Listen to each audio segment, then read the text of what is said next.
স্বামী স্ত্রী উভয়ে যদি ধৈর্যশীল না হয়, সবরকারী না হয়, হুটহাট রিয়াকশন করে ফেলে, কখনো দাম্পত্য জীবনে সুখী হওয়া সম্ভব নয়। মনে রাখতে হবে, একসাথে থাকতে গেলে, দুইটা পাতিল একসাথে থাকতে গেলে টুনটান লাগে না, বাধে হয় না? আপনার কাছে যদি কেউ এসে গাল গল্প দেয়, দেখবেন অনেকে গাল গল্প দেয়। গাল গল্প দেওয়া লোক আছে না নাই? ভাই 30 বছর সংসার করেছি, জীবনে আমাদের একটা কথা হয়নি। ডাহা মিথ্যু, এ লোক ডাহা মিথ্যু। আপনার 50 বছরের সংসারে কোনো বিষয় হয় না। হ্যাঁ, ঝগড়া করেন না সেটা ভিন্ন বিষয়, কিন্তু ভিন্ন মত হবে না, দ্বিমত তৈরি হবে না, নিজেদের মধ্যে ভুল বোঝাবুঝি তৈরি হবে না, একবারও হবে না জীবনে, অসম্ভব। মুহাম্মদ সাল্লাল্লাহু আলাইহি সাল্লামের ঘরে যদি হয়ে থাকে, আলী রাদিয়াল্লাহু তাআলা ফ্যামিলিতে যদি হয়ে থাকে, সাহাবীদের ঘরে ঘরে যদি হয়ে থাকে, আপনি কে?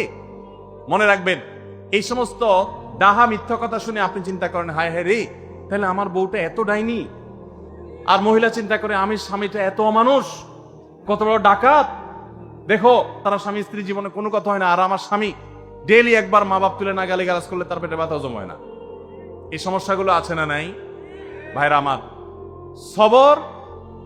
সবর করার জন্য, সবর করা সহজ হবে আগে থেকে যদি প্রস্তুত থাকেন যে এই সমস্যা হবে।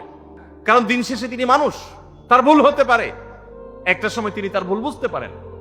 দাম্পত্য জীবনে